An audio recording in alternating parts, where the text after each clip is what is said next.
Lori Davis wasn't able to hold her mom's hand for a long time. I'm right beside you, Mom.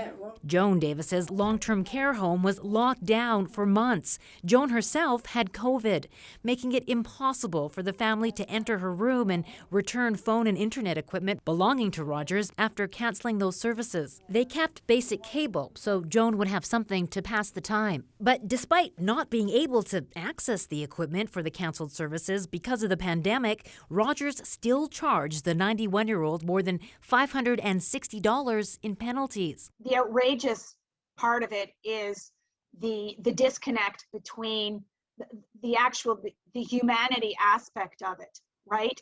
It's outrageous that she's been through so much, is coming, to the end of her life, is in isolation. It's been so hard on these people.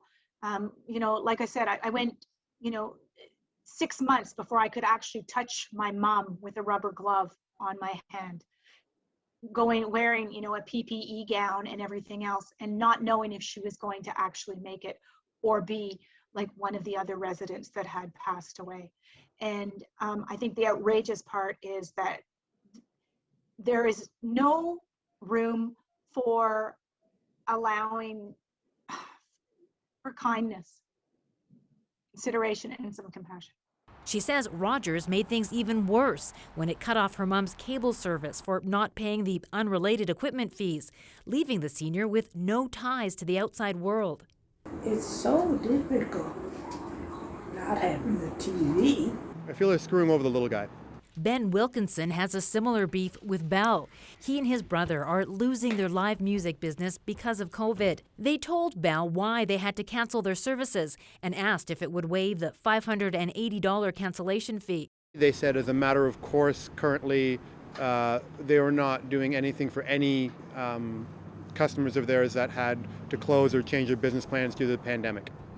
I talked to whoever I could get to in a call center, as high as I could get to. They told me they would not escalate it any further to talk to any other supervisors. This business ethics expert calls it a missed opportunity. And it's pretty hard to overstate the exceptionality of COVID, on everyone. And so I think it is a time when businesses have an opportunity to say, what can we reasonably do for customers, and particularly vulnerable customers? After hearing from Go Public, both Rogers and Bell said they'd reach out to their customers. Bell says it has stepped up during the pandemic, waiving charges and providing free services, but couldn't say how often it's done that or the amount of charges that were waived. Rogers did step up for the Davis family. It apologized, reversed the charges, reinstated the cable, and said it would review its policies. Policy changes is what Lori Davis wants to see. And that's why I want to see the policy changed. I want to see some sensitivity.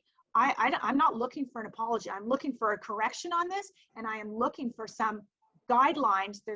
Should be some protocol when going after people for billing. Rosa Marcatelli, CBC News, Go Public.